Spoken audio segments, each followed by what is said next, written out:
चाहे अखिलेश यादव हो प्रियंका गांधी बार बार संभल का जिक्र ऐसा क्यों कर रहे, क्या राजनीति छिपी है? संभल में कोई राजनीति नहीं छिपी जी, 5 लोगों की जान गई है, सीधी सी बात। मैं तो इसको जान जाने के तरीके से देखता हूँ, मैं इसे राजनीति के तरीके से नहीं देखता। अब संभल की आपके घटना का जो मैं पहले भी कई बार इसका वो दे चुका हूँ, डेफिनेशन आपको दे चुका हूँ। हुई कैसे, आकार कब ली?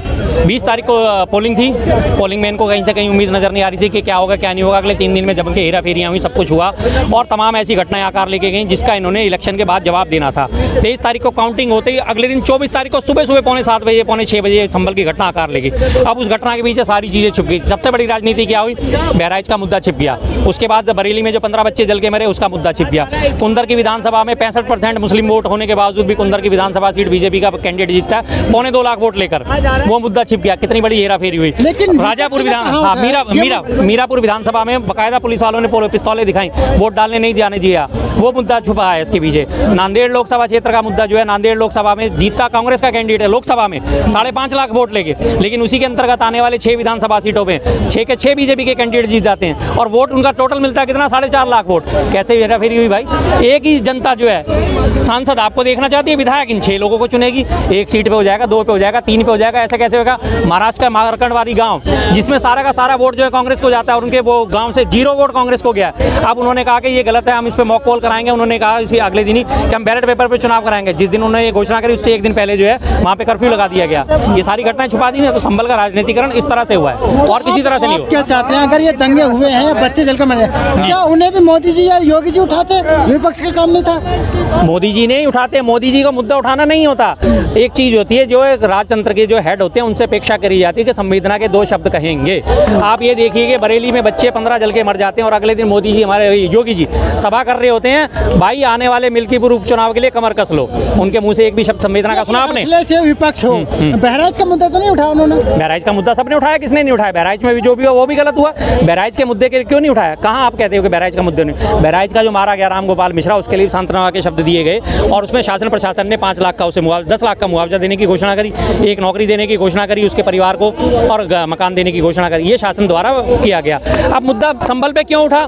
मारे गए तो संभल में भी 5 लोग हैं, उन 5 लोगों के लिए बता दीजिए कोई 5 रुपए का भी मुआवजा घोषित हुआ है? नहीं होगा। लेकिन बहराइच में किसी नेता ने जाने की कोशिश नहीं की। संभल में बार बार चाहे अखिलेश यादव हो, राहुल गांधी, तमाम नेता संभल ही जाना चाहते हैं। बिल्कुल जी, बात सही है। जब शासन प्रशासन ने बहराइच मुद्दे को देखा और बहराइच मुद्दे पे उन्होंने उसके लिए नौकरी की घोषणा कर दी, 10 लाख का मुआवजा घोषित कर दिया, उसके परिवार को मकान देने की घोषणा कर दी। यही सांत्वना दी जाती है शासन प्रशासन के द्वारा।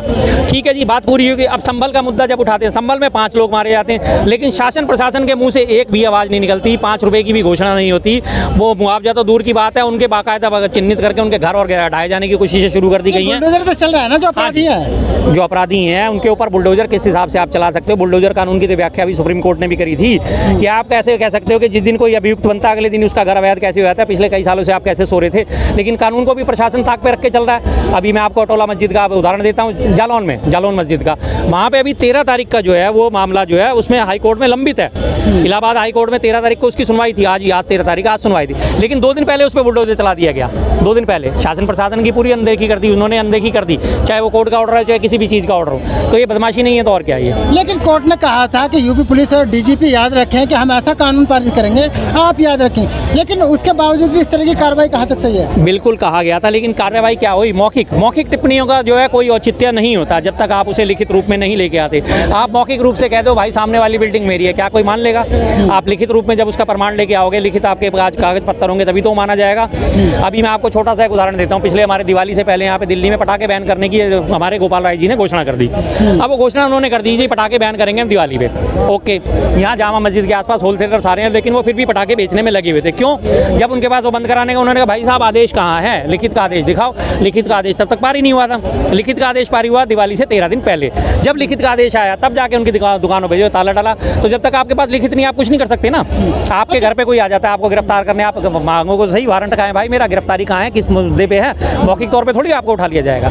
तो जब तक अगर सुप्रीम कोर्ट जो है लिखित नहीं देगा तब तक इन मसले में कुछ नहीं होने वाला। लेकिन अगर विपक्ष के नेता संविधान को उठाते हैं दिक्कत नहीं है, मोदी जी अगर चूम लेते हैं बहुत दिक्कत है। बिल्कुल दिक्कत नहीं है जी, मोदी जी संविधान को चूमे, बिल्कुल अच्छे, संविधान की इज्जत भी तो करें। वो संविधान को तो सुबह से शाम तक तार करते हैं, वो संविधान नहीं। जैसे आज प्रियंका गांधी जी ने कहा कि वो मनु का विधान चलाना चाहते हैं, संघ का विधान चलाना चाहते हैं। हकीकत है इस बात को आप ये देख लीजिए, जब सुप्रीम कोर्ट ने टिप्पणी कर दी थी और सुप्रीम कोर्ट 1991 का वर्शिप एक्ट पारित हो गया था, तो उसके बाद फिर इन लोगों ने फिर क्यों एक्सेप्ट करी वो चीज़ें, क्यों उसके अगेंस्ट क्यों मंदिर मस्जिद के मुद्दे उठाए? अगर वर्शिप एक्ट के लिए याचिकाएं डाली गई तो वो एक्सेप्ट, उसके लिए जिम्मेदार सरकार है। और कौन है? सरकार नहीं है तो और कौन है, बता दीजिए ना। क्या जज साहब सरकार के अंडर में नहीं आते? क्या सरकार उन्हें पैसा नहीं देती? क्या उन्हें तनख्वाह नहीं देती? क्या उनके लिए, क्या उनके जिम्मेदारी की बात? शर्मा जी आप बात काट रहे हैं, बाकायदा संविधान के हिसाब से भी एक कोर्ट ऐसा है जो बिल्कुल आज़ाद है कुछ भी करने के लिए। हाँ बिल्कुल आज़ाद है कुछ भी करने के लिए। भी आपने इलाहाबाद हाई कोर्ट के जज साहब को सुना होगा ना, कठमुल्ला है ना, आज़ाद है, वो तो बोल सकता है। ये बहुसंख्यकों का देश है तो बहुसंख्यकों की ही चलेगी। कुछ कठमुल्ला किस्म के लोग होते हैं अपने हिसाब से चलाना चाहते हैं, ऐसा नहीं चलेगा। क्या उन्होंने संविधान की व्याख्या करी? संविधान में कठमुल्ला शब्द भी नहीं है, संविधान में धर्म विरोधी शब्द भी नहीं है। साफ साफ संविधान में शब्द है धर्मनिरपेक्ष समाजवादी राज्य की स्थापना। क्या उन्होंने धर्मनिरपेक्षता रखी? वो तो संवैधानिक पद पे हैं, जज साहब हैं, मुझसे ज़्यादा कानून जानते हैं। क्या उन्हें ये शब्द इस्तेमाल करने चाहिए थे? जब जजों के दिमाग में, मैंने तो कई बार कहा है, जुडिशरी में भी दीमक लग चुकी है। अब आपको दीमक लगनी दिखती हुई साफ नजर आ गया ना, ये दीमक है या नहीं है? क्या एक हाई कोर्ट के न्यायमूर्ति जिन्हें कहा जाता है, जस्टिस कहा जाता है, जज साहब कहा जाता है, माननीय जज साहब कहा जाता है, क्या उनके मुँह से ऐसे शब्द सुनना अच्छी बात है? और अब हवाला दिया जा रहा है कि जो अपनी पब्लिक है वो तो अपने ओपिनियन कहीं भी रख सकते हैं। उन्होंने सीट पे बैठ के थोड़ी ये बात करी। कैसे नहीं भाई साहब, जब आप इतनी बड़ी जिम्मेदारी पे आप हो, आप पब्लिक में भी नहीं जा सकते, आप नहीं कह सकते इस बात को। जब आप एक संवैधानिक पद पे हो और वो भी जज साहब हो, तो आप उनकी मेंटेलिटी खुद ही समझ सकते हैं कि उनके फैसले कितने पक्षपातपूर्ण और द्वेषपूर्ण होंगे। लेकिन चाहे साधु हों, संत हों और जो नेता हों और कई तमाम अधिकारी भी ऐसे हैं जो इस तरह की भाषा का इस्तेमाल करते हैं, आपको नहीं लगता कहीं ना कहीं जो कठमुल्ला है उनसे खतरा है तभी बोलते हैं? किस किस्म के कठमुल्लाओं से खतरा है साहब? मैं बार बार यही बात पूछता हूँ, किस किस्म के कठमुल्लाओं से खतरा है? अगर कठमुल्लाओं से खतरा है तो जो अपने आप को कट्टर कहने वाले हिंदू होते हैं, खतरा तो उनसे भी है। जो गाय की रक्षा के नाम पे लोगों को मार देते हैं, जला के मार देते हैं, खतरा तो उनसे भी है। क्या खतरा नहीं है उनसे, ये बता दीजिए आप। जो बहन बेटियों का बलात्कार करते हैं और बाद में उनके सारे के सारे कनेक्शन बीजेपी से निकलते हैं, क्या वो लोग देश के लिए खतरा नहीं है? क्या मोनिंदर सिंह पंदेर और सुरेंद्र कोहली जैसे लोग देश के लिए खतरा नहीं है? 28 से 30 बच्चियों का उन्होंने जो है बलात्कार करके, बच्चों का बलात्कार करके उनके साथ उनके मांस अंग जो है काट के और कुकर में पका के खा गए थे। क्या ऐसे लोग देश के लिए खतरा नहीं है ना? खतरा हर किस्म के लोग खतरा है। अगर थूक मिला के रोटी बनाने वाला देश के लिए खतरा है, तो रीना जैसी लोग जो अपने पेशाब मिला के उनको आटा मांड के रोटी खिलाते हैं, ऐसे लोग भी तो देश के लिए खतरा है ना। बात करो साहब, दोनों तरफ की कर, जो खतरा है उसे दूर करो, हम साथ हैं। खतरा जिससे भी हो हम साथ हैं। आप उस कानून पे हिसाब से कार्रवाई तो करो। आपने उनको क्यों नहीं रोका? जब आप बहराइच के मुद्दे की बात उठाते हैं, जज साहब ने, हाई कोर्ट के जज ने इस तरीके से बोला, तो आपको भी तो गंभीरता से लेना चाहिए, सोचना चाहिए। मैं तो सोच ही रहा हूँ, मैं तो देख रहा हूँ कि ऐसे लोग जज की कुर्सी पे काबिज कैसे हो गए। मैं ऐसे सोच रहा हूँ कि जिनके ऊपर न्याय की व्यवस्था टिकी हुई है, जिनके माना जाता है कि जो भी एक बात आती है जॉली LLB के हाँ जी कोर्ट पे आज भी लोगों का इतना भरोसा है कि I will see you in court, जो एक डायलॉग मारा गया था, उन्होंने मारा था, तो आज भी लोग यही बात कहते हैं, भाई तू नहीं मानेगा तो मैं तेरा मामला कोर्ट में लेके जाऊंगा। उम्मीद ही जाते हैं ना, इसी उम्मीद से जब वहाँ जाके उन्हें झुंझुना हाथ में लगे तो किन लोगों के विश्वास नहीं डगमगाएंगे क्या? और हाई कोर्ट के जज हैं, क्या उनकी मेंटेलिटी होगी? क्या उन्होंने फिर फैसले दिए होंगे? अब तो उनके पिछले फैसले जितने भी आप रिकवर करोगे सब में आपको पक्षपात नजर आएगा, विद्वेष नजर आएगा। जो कपिल सिब्बल हैं वो एक महाभियोग लगाने की बात कर रहे हैं जज साहब के खिलाफ। बिल्कुल जनमन बात है, होना चाहिए। ऐसे लोगों को ऐसी पावरफुल कुर्सी पे ऐसे लोगों को बैठना तो है गलत है, बिल्कुल गलत है। आज से पहले के हाई कोर्ट में जज नहीं हुए, आज से पहले सुप्रीम कोर्ट में जज नहीं हुए। सत्ता पक्ष में आज तक हमारे कांग्रेस के इतिहास में, आज़ादी के इतिहास के बाद से एक नेहरू जी को बहुत बड़ा प्रधानमंत्री माना जाता है, उसके बाद इंदिरा जी को कहा जाता है आयरन लेडी, ठीक है जी।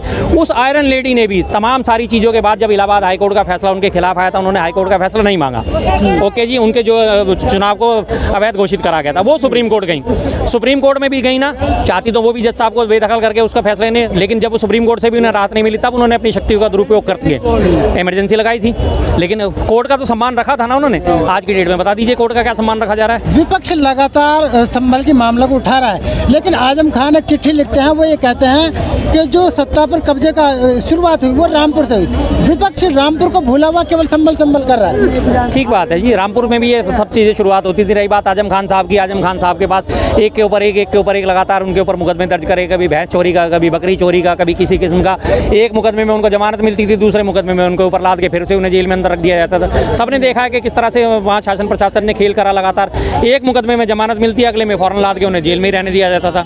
तो सही बात है। है, जहाँ से शुरुआत हुई जड़ में तो आप जाओगे ना। नहीं, मुद्दे की बात, उनके पास कोई मुद्दा है वो तो वो मुद्दे की बात करें, मुद्दों से तो हमेशा भागती है सरकार। और रही बात प्रियंका गांधी जी के पहले भाषण की, तो जिसे कहते हैं क्रिकेट मैच शुरू होती है पहली बॉल पे पहला सिक्सर, पहली बॉल पे ही, और बॉल भी स्टेडियम के बाहर। अब सारे के सारे जो है सत्ता पक्ष वाले उस बॉल को ढूंढने में लगे हुए हैं। प्रियंका जी ने कहा क्या, कैसे अब इनकी बातों को काट करें। अब कल मुद्दे तो कांग्रेस के पास भी नहीं है ना, वो मुद्दे कांग्रेस के पास क्यों नहीं है जी? मुद्दे आज कौन सा मुद्दा नहीं उठाया उन्होंने? कौन सा मुद्दा नहीं उठाया बता दीजिए, कौन सा जनता का मुद्दा आज कांग्रेस ने नहीं उठाया? अगर आप मुद्दे की बात करते, क्या महंगाई का मुद्दा नहीं उठाया, क्या ईवीएम का मुद्दा नहीं उठाया, क्या उन्होंने कायरता का मुद्दा नहीं उठाया? उन्होंने साफ साफ बात कही कि मोदी जी कायर हैं और कायरों का राज ज़्यादा टाइम तक नहीं चलता। तो क्या ये बात सच नहीं है? क्या मोदी जी राजा है देश के? राजा और वो तो खैर एक अलग बात है, राजा कहना जो एक पुराना शब्द होता था, राजे रजवाड़े तो खैर खत्म हो गए। लेकिन आप अगर उसे उस चीज़ को देखते हैं तो कोई बात नहीं। वैसे अगर आज की डेट में अगर वो राज कर रहे हैं तो उन्हें राजा कह सकते हैं, क्योंकि वो चाहते हैं अपने आप को राजा घोषित करना। आपने जनता ने नहीं चुना क्या? नहीं, जनता ने चुना। जनता को आप चुनने के बावजूद भी बिल्कुल मानते हैं कि जनता ने चुना है, लेकिन वो अपने आप को राजा कहलवाना ज़्यादा पसंद करते हैं। आपने उनकी थोड़े दिन पहले की पिछले साल की एक वीडियो देखी होगी ना, कैसे वो चल रहे थे सेंगोल लेके चल रहे हैं, साथ में उनके सारे तमिल तेलुगु वाले जो ब्राह्मण थे वो साथ में उनके मंत्रोच्चार करते हुए चल रहे थे। तो ये कौन सी हरकत थी? ये अपने आप को राजा घोषित करने की तो हरकत थी ना। जब हमारे वो सेंगोल को, जब उन्होंने सत्ता हस्तांतरण हुआ था, सेंगोल को रखवा दिया गया था, म्यूजियम में रखवा दिया गया था कि ये हमारे राजे रजवाड़े नहीं चलेंगे, अब लोकतंत्र का शासन चलेगा। लेकिन उस सेंगोल को दोबारा वापस निकाल के लाए, क्योंकि उससे पहले महारानी का आपने देखा था ना, महारानी के वो डेथ होने के बाद उनके जो बेटे की ताजपोशी हुई थी, तो उसमें वहाँ पे भी वो इसी तरह का एक सेंगोल लिया गया था। उससे इंस्पायर हो गए मोदी जी भी आ गए, फटाफट अपना सेंगोल लेके चल दिया अपने आप को राजा घोषित करने के लिए। लेकिन जहाँ राजा जो है वो जनता होती है। क्या देश में डर का माहौल है? पूरी तरह। आपको नहीं लगता क्या? कहाँ डर का माहौल है? कहाँ डर का माहौल नहीं है ये बता दीजिए। हाँ, कहाँ डर का माहौल लीजिए आप सत्ता पक्ष के खिलाफ खुल के बोल के देख लीजिए। आप अंदर जाएंगे, आप अंदर जाओगे, आप उठा के बात करो। आप सत्ता पक्ष के खिलाफ, उनके सत्ता पक्ष के जो लोग अत्याचार कर रहे हैं उनके खिलाफ आप आवाज उठा के देख लीजिए। आप अंदर जाएंगे। सिर्फ एक दिल्ली को छोड़ दीजिए, क्योंकि हमारी दिल्ली अभी तक काफ़ी हद तक सुरक्षित है इस मामले में। दिल्ली देश की राजधानी है, यहाँ के जो भी हरकत होगी वो दूर तक जाती है। लेकिन दिल्ली को छोड़ के आप कहीं भी चले जाइए, बिहार चले जाइए या उत्तर प्रदेश चले जाइए या मध्य प्रदेश चले जाइए, वहाँ आपको ऐसी ऐसी हरकतें दिखेंगी, आप आवाज़ नहीं निकाल सकते। अभी आपने देखा था राजस्थान में एक दलित को घोड़ी चढ़ने के लिए मना कर दिया गया था और 2 थानों की पुलिस लगी थी उसे घोड़ी चढ़वाने के लिए। 2 थानों की पुलिस इकट्ठी हुई तब जाके वो व्यक्ति घोड़ी चढ़ पाया। तो क्या ये डर का माहौल नहीं है? बता दीजिए। लगातार आप यूपी की घटनाओं पर नजर मारिए, अब यूपी की घटनाओं में आपको दिखेगा कि डर का माहौल नहीं है। आप सत्ता पक्ष के खिलाफ बोल के देख लीजिए। आप भी पत्रकार है ना, एक दिन जाके वहाँ पे मिड डे मील की कवरेज कर लीजिए। जब आप सूखी रोटी और नमक के साथ रोटी खाते हुए बच्चों को दिखाएंगे ना, अगले दिन आप जेल के अंदर होंगे। और झूठ नहीं बोल रहा, और झूठ नहीं बोल रहा, इस बात सच्ची है। जिस पत्रकार ने बात उठाई थी, आपको याद है ना, उस पत्रकार को जेल में डाल दिया था कि शासन के खिलाफ जो है दुष्प्रचार कर रहा है। याद है ना आपको? मिड डे मील की जब उसने उठाई थी ये मुद्दा उठाया था। अंकिता भंडारी हत्याकांड आपको याद है? उत्तराखंड में बीजेपी की सरकार है, अंकिता भंडारी हत्याकांड हुआ था। उसकी आवाज उठाने के लिए उसके माता पिता जो है उन्होंने न्याय की आवाज उठाने के लिए वो धरने पे बैठे। उनका साथ एक आशुतोष नाम के पत्रकार ने दिया। उस पत्रकार को पुलिस उठा के ले गई और उसके कपड़े उतरवा के सिर्फ अंडरवियर में उसे घुटनों में बैठा के उसकी फोटो खींची गई और वो सर्कुलेट करी गई। कसूर क्या था उसका? पीड़ितों का साथ दे रहा था वो। अंकिता भंडारी के हत्याकांड में अभी तक उसके लोगों को सजा नहीं मिली है। अभी तक तो एक्यूज ही तय नहीं हुए कि वास्तव में अभियुक्त थे तो थे कौन। तो आप बताइए, डर का माहौल है या नहीं है?